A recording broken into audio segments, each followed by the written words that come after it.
Welcome back to one more episode of Danger Life. I think after that flashback to the past, seeing how this all began, Shinji taking the ultimate sacrifice to protect someone, and of course Isaac and DM being at the core of it once more. There are some parts I don't really want to know about, like how he was rebirthed into the world and remade, but, Shido coming back and being kind of molded into the person he once was, just with a little extra effort. Okay, I wonder if this Mio is happy with the results. But where are we going from here? Considering we left off in the big battle before with casualties on both sides and Kurumi taking quite a hit, both clone and otherwise. Is it going to go into a lengthy description of how, the process of getting him back up and running in this world and giving him the powers of regeneration and whatnot? Or moving forward with the story? I'd be happy with either. Just can't figure out what's going to happen. But if you're eager to find out, make sure to stick around, so grab a drink, because we're about to begin.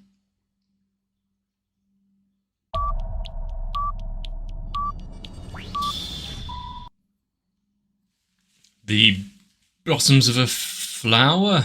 Well, you've done a pretty poor job of that. I mean, sure, Kurumi was around to save him over and over again, which is, by extrapolation, kind of her plan put into power, but he's died hundreds of times over so far.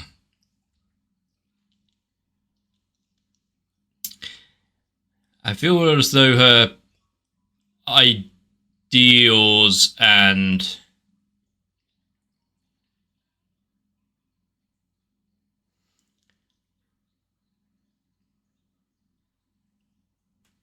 everything she's learned is somewhat warped, Just grabbing things from encyclopedias, TV, and the internet, it's not going to end well.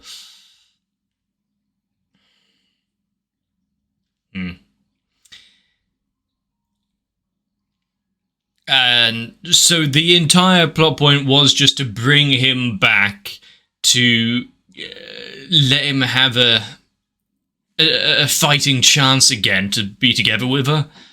Screw anyone and everyone in the way. Okay. I mean, we can't exactly put morals and ethics onto a character that didn't even know how to communicate when we first saw them. But you'd hope that after a while and spending time with all of these characters and Shido and whatnot would have learned a thing or two. Maybe this wasn't the best way.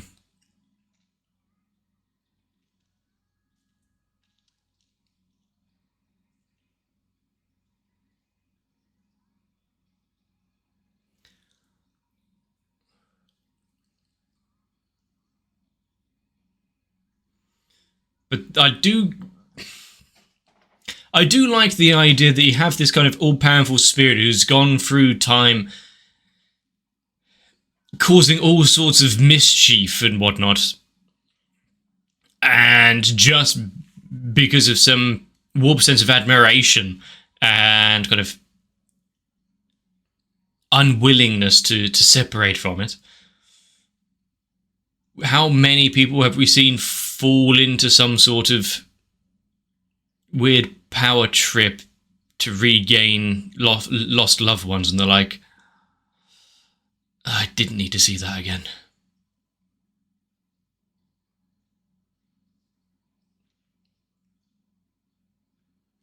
Did she need to crawl out of a chest cavity, though? Seemed a little unnecessary.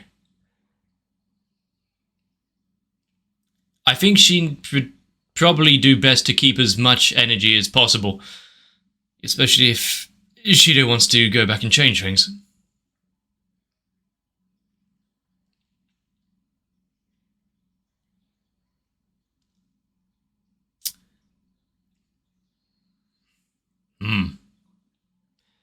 Well, fuck. Suddenly, the battle seems a lot more one-sided.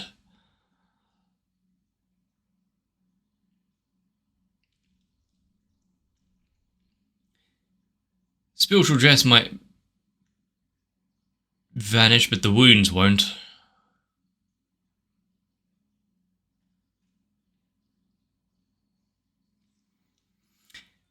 Yeah, he's going to be ecstatic about meeting again.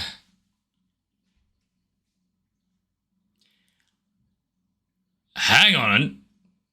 Now the time has come. Forcefully inject memories into his mind.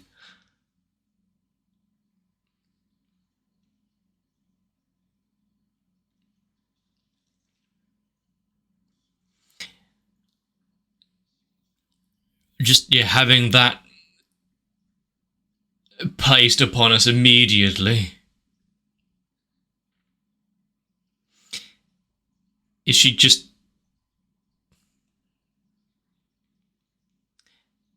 Nothing behind the eyes right now. Do anything to dissuade from her current thought.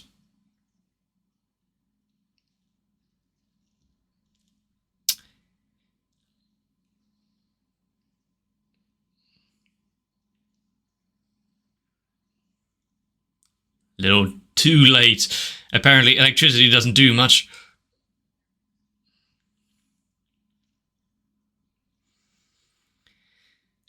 I admire the one that's sitting in front of them. It's like, I'm just going to keep facing forward. I'm not going to pay attention to this scene. I don't want to get involved more than I have to. One will, two bodies, and like, how does that... you know what? Spirit of Origin. We've seen Kurumi clone herself, so why couldn't this one?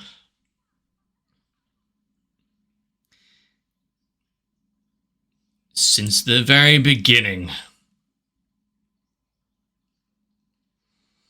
But they're no longer of any use? Oh, just vanished. That's one thing.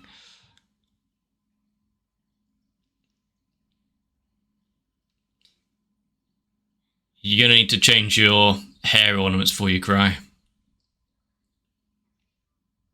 There we go. Caught herself in that moment.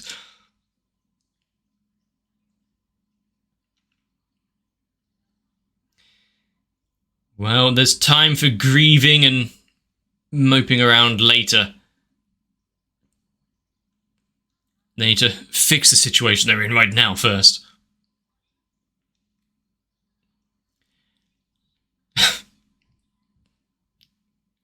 Well, at the rate that AI is growing, we've got a little bit to go.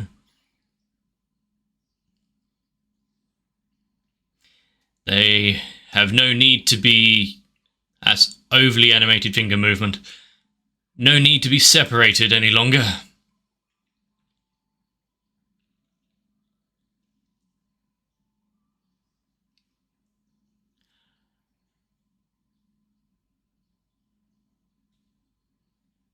Interesting. And like we saw in the opening, hopefully the rest of those don't start filling out.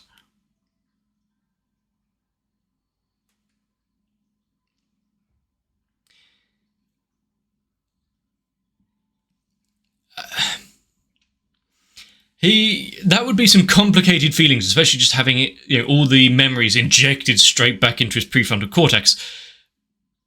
It's, the pleasant time with someone that they kind of got along with and just met, to just be ruined by the tragedy that they've caused since.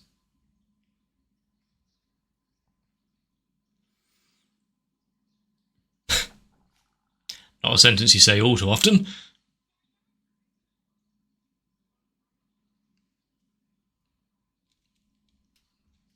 Do you really think that he would be happy about all of this?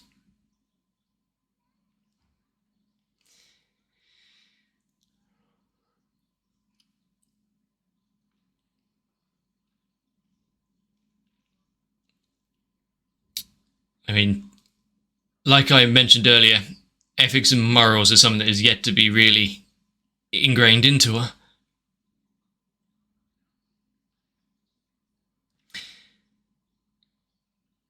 Shido was raised too good, a little less stringent, and maybe they could have just had a happy future together.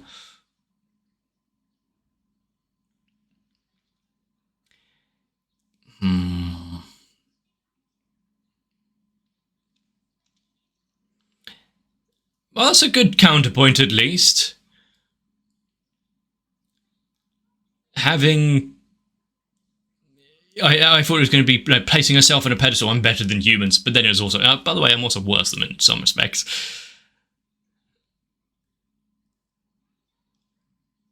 Is it though?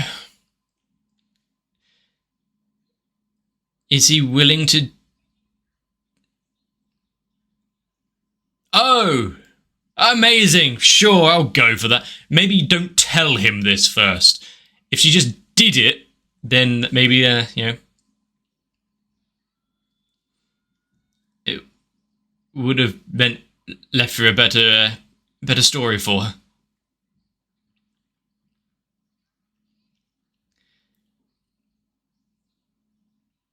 Goes by, many a name.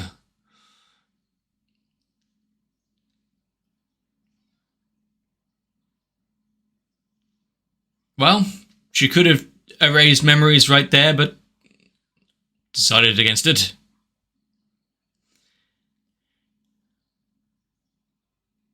But as we know of Shido, he's going to come running back immediately. In one of the security shelter places. That's actually a really good place for him.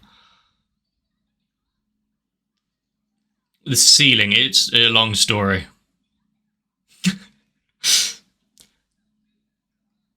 It's true, no one really looks up, do they?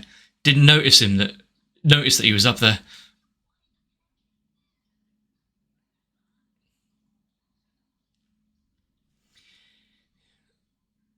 Not too far away then. Oh, it was far away then. I was going to say, at least it's still the city, but still.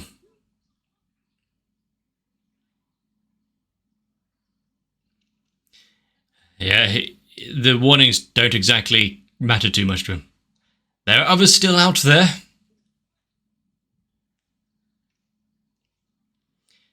They changed their tune pretty sharpish. Ha. Are they aiding and abetting his escape? Why the sudden switch up? Now they're allies in this battle. And just take him at his word for it. He was clinging to the ceiling a second ago, but sure, no, it's all for the benefit of saving the others. I mean, even if she is being restrained, should she really be assaulting students? Good thing he is trying to use the door. I was going to say, good thing he doesn't have to use the door, but there we go. No longer needing to hide anything. Hopefully you close it after you. Yeah, tomorrow's going to be a difficult day to explain to them all.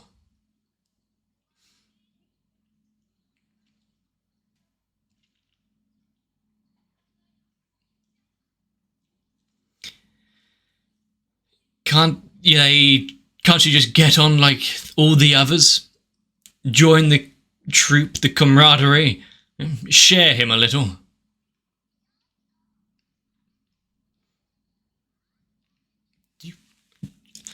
You're having your enemies fight each other. Why interfere? Just wait it out and fight the victor. So I never understood that.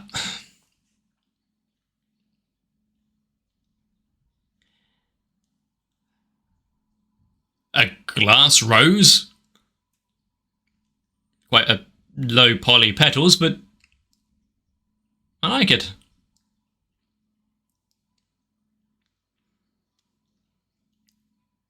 You don't want to let that pollen touch you.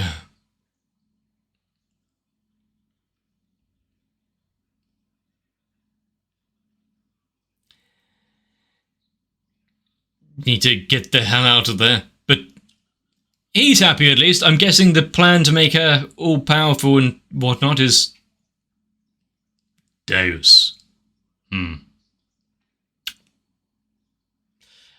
Yeah. Yeah.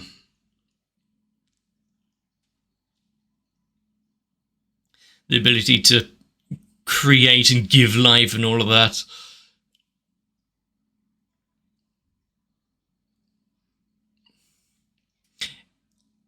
In a loving embrace or a fight?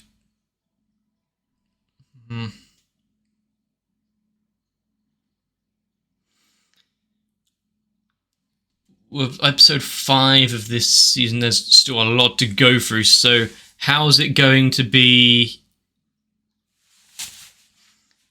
split up? What's going to be, you know, this is obviously the darker point of the story, but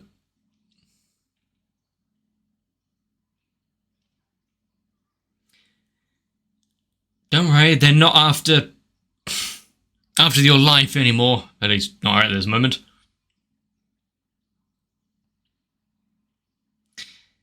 I mean, it's a lot easier to see your enemy as an evil existence that needs to be wiped out if you don't humanize them and say, yeah, by the way, they have the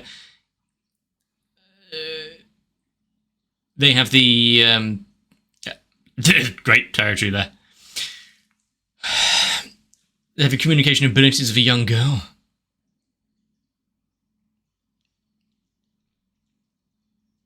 At least they seem to be falling somewhat slowly. Oh, is just dead. Not unconscious or anything, just snuffed out.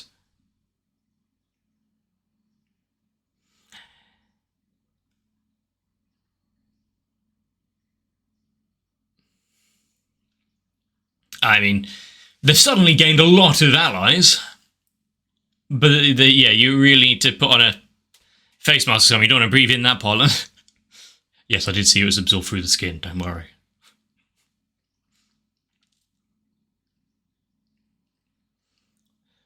But I am enjoying his return to form.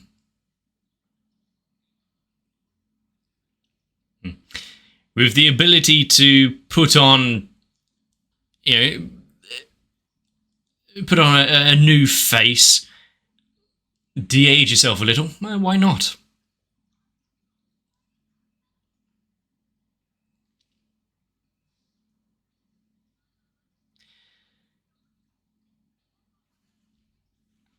And is her little sister going to have a word or two about this?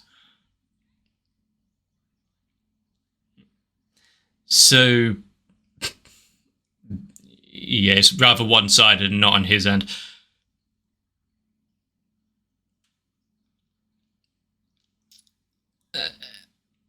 They are too engulfed in the path that they're walking down. I still don't know for what reason other than ultimate power.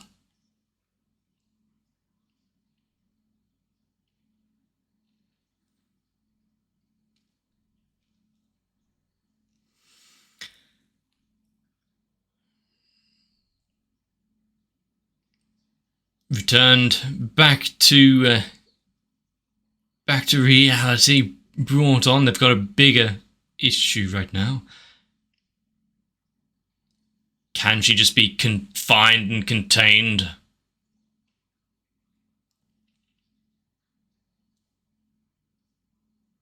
Also, if... Okay, so it is just kind of tragic backstory. Oh no, we've lost what we had, so therefore we're fighting back against the world. You know, story we've heard a million times over. But is there ever going to be a point where they think about things? You know, we can get our revenge on those that wronged us, but also accept the fact that we'd have those fight back against us, considering we've also killed several in our path.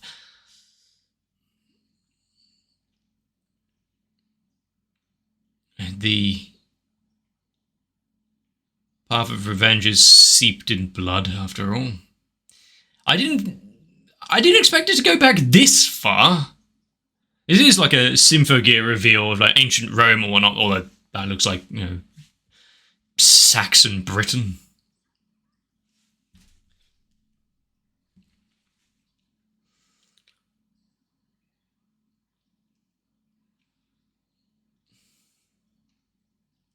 Are we gonna have the same issue with Origami? You know, watch out what's down below.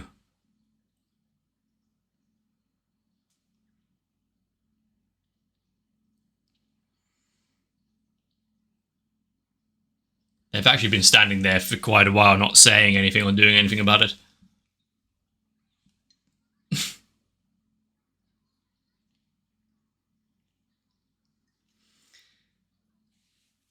Well, that's good, because they need all the power they can get right now.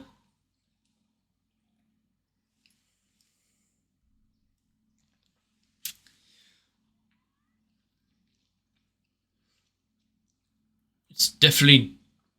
yeah, Toka's head-on approach to a lot of things isn't exactly the strongest. I don't know about the elastic capabilities of that chain, if you can use it as an arrow. A bow and arrow.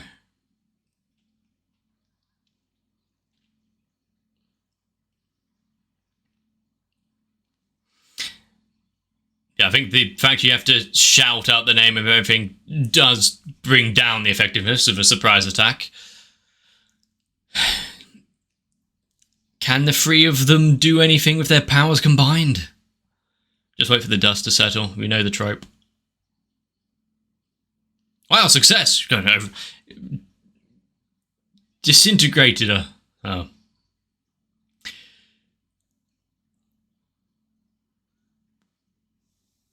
Well, shit.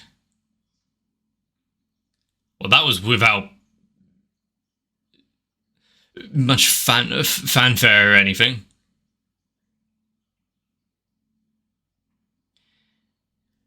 Are they all going to be pierced from behind or have something, you know, burst forth from their chest? If this doesn't cause an inversion, I'm not sure what would.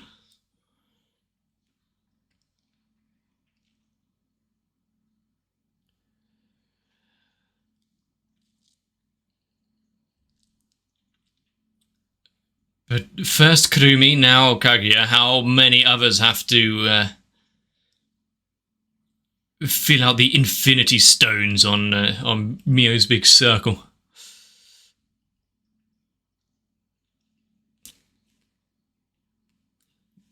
Speed things up a little. You know, don't need the mysterious walk-in. Swift kick to the bollocks and let's move on. Come on.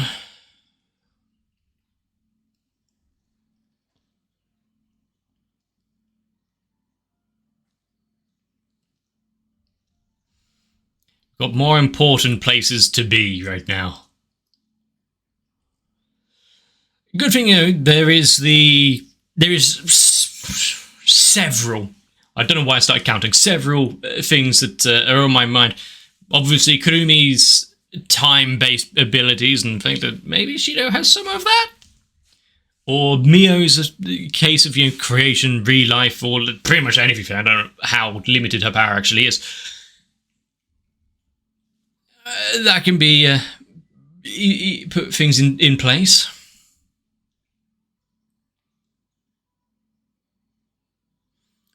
Or Data Life is actually going to surprise me, subvert everything, and we're not going to fix the issues that have happened, and it's going to force them to be, you know, to stick in place, actually having loss and some stakes on the line. I would give it a lot of praise if it had the balls to do that. I think it would. But I'll give it praise at least. I'll be annoyed, but I'll give it praise. So much happening, and I don't see, you know, an easy way out. It's good that, you know, we've had that kind of brushing with the other characters who are trying to survive down in the shelters, knowing they're still there doing their own thing, and kind of teamed up to help stop the teacher, even though she didn't have any inkling to try to prevent him from leaving. So, well, you can't go anyway, so why are you holding me back? I can't stop him. Oh, wait, he's got a magical key and a portal can just leave. Well, screw us, I guess.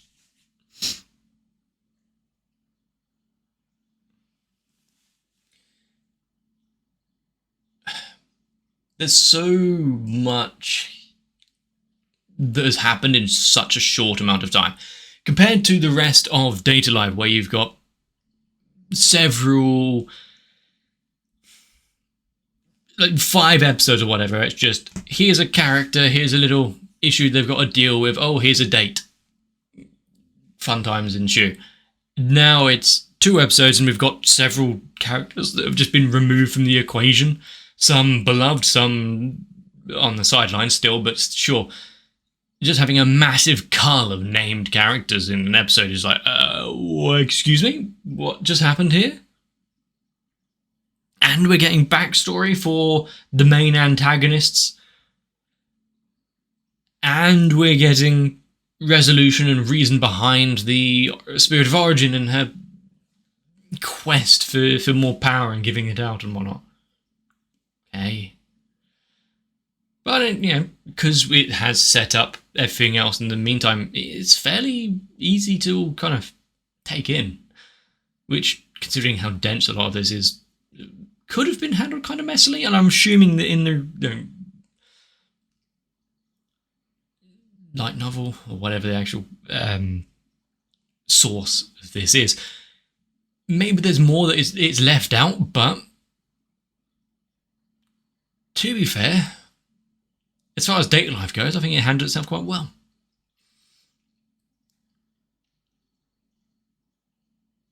Even if some of the actions are still very tropey and, alright, we'll just, I know you've just unleashed this flower pollen of death, but we'll just wait here watching it for a bit, give you a minute or two to get rid of all the Bandersnatchers and whatnot, then we'll take action.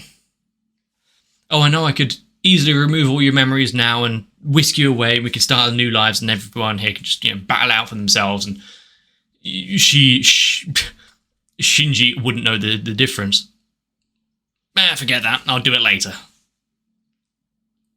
If she's all powerful, just like, alright, grab hold of you, memory wipe, teleport away, we're golden. Let's have a nice day on the beach and forget about, well, he's already forgotten, forget about everything. This is why I shouldn't be given unlimited power. I don't want to get into monologues too much, despite what my channel may show.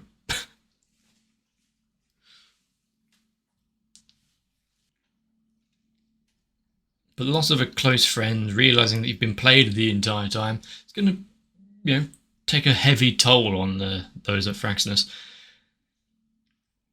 And if what Origami said, like, yeah, okay, sure, just take him to the ship, we'll overcome the chains of death itself, Resurrection might be possible on those that have just died. What kind of death? Instant. Okay. I'm not sure what medical tests can really come up with there.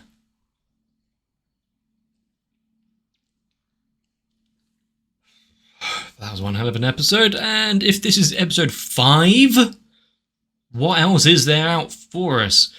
Considering it's meant to be, start fairly well, hit a bit of trouble, and it consistently gets worse until sudden, or maybe goes up and then goes wrong again. Casual storytelling shit. Where the fuck is it going to go from here?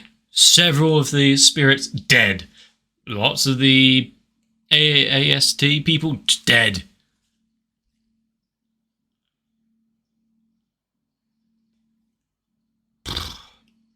I need to watch more. Hopefully you agree with that statement. If you want to not miss out future ones, consider subscribing to the channel, join to my Discord for notifications. But now I need a break, a long rest, really to gather my thoughts. So, If I've missed anything, or anything you want to add, let me know down below. Leave a like and a comment on the video. Get some rest, so I can see you for the next one.